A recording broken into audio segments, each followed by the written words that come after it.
जैसा कि आप सब जानते हैं कि हिंदू धर्म में महिलाओं को पीरियड्स के दौरान पूजा पाठ करना मना किया जाता है।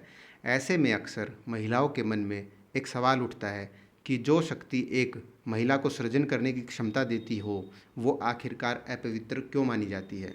हालांकि इसे लेकर धार्मिक शास्त्रों में वर्णन है, लेकिन अब जैसे कि नवरात्रि चल रहे हैं, इस बीच बहुत सी महिलाएं पूरी श्रद्धा के साथ व्रत रखती है। ऐसे में अगर उसे अचानक पीरियड आ जाए तो वो क्या करे, क्या ऐसी स्थिति में उसका व्रत मान्य होगा या नहीं। इस तरह के सवाल अगर आपको भी परेशान करते हैं तो आइए जाने शास्त्रों में लिखी कुछ बातें। लेकिन इन सबसे ज़्यादा यह जानने की ज़रूरत है कि पीरियड्स के दौरान महिलाओं का पूजा पाठ करना मना क्यों किया जाता था। पुराने समय में जो भी मान्यताएं बनाई गई है उनके पीछे कोई ना कोई वैज्ञानिक तथ्य था, लेकिन उस तथ्य को न तो समझने का प्रयास किया गया और न ही समझाया गया।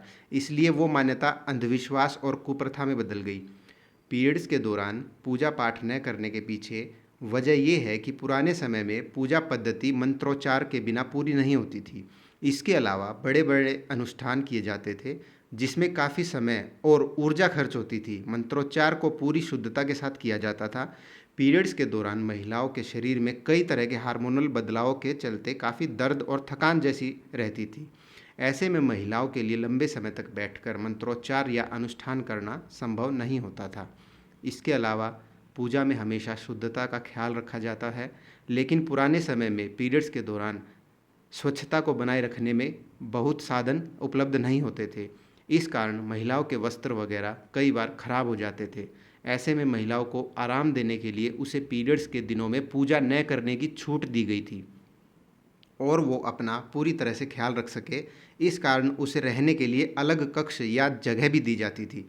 बिस्तर खराब न हो, इस कारण महिला ज़मीन पर अपना अलग बिस्तर बिछाकर सोती थी। लेकिन मानसिक पूजा और जाप की कभी मनाही नहीं होती थी। समय बीतता गया, लेकिन लोगों ने इन वजहों को जानने का प्रयास नहीं किया, इसलिए ये एक रूढ़िवादी सोच बन गई। देखा जाए तो आज के समय में पीरियड्स के दौरान स्वच्छता और ऊर्जा दोनों को बनाए रखने के तमाम साधन हैं। ऐसे में वजह को समझकर नियमों में बदलाव करने की जरूरत है। अगर आपने व्रत रख लिया और व्रत के दौरान आपको पीरियड्स आए तो ऐसे में आपको व्रत भंग करने की कोई जरूरत नहीं है। मासिक धर्म के समय महिलाओं को पूजा पाठ इत्यादि करने से मना किया जाता है।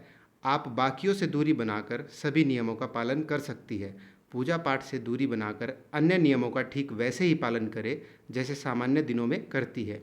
इससे भी आपको व्रत का उतना ही फल मिले। ये प्रकृति का चक्कर है, इसमें इंसान का कोई हाथ नहीं है और न ही इसमें कुछ गलत है। इसके अलावा जिन महिलाओं को मासिक धर्म की समस्या आती है वे व्रत करने के साथ दुर्गा सप्तशती का पाठ भी मन ही मन कर सकती है। यदि आपको यह पाठ नहीं आता तो यह पाठ आप अपने मोबाइल में इंटरनेट के माध्यम से देखकर कर सकती है। किसी भी एकांत स्थान पर बैठकर आप चाहे तो यह पाठ कर सकती है। ध्यान रखें कि यह पाठ आपको स्नान के बाद स्वच्छ वस्त्र धारण करके ही करना चाहिए। अगर आप व्रत करने का संकल्प ले चुकी है और आपको पहले ही पीरियड आ जाते हैं, ऐसे में स्वयं ना करें, घर के किसी अन्य व्यक्ति से पूजा करवा सकती है। दुर्गा सप्तशती का पाठ करने और सुनने से आपको व्रत का पूर्ण फल प्राप्त होता है।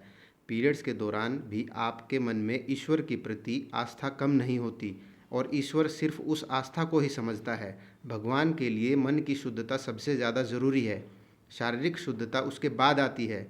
किसी भी कार्य या ईश्वर के प्रति आस्था इंसान के मन और विचारों से जुड़ी होती है।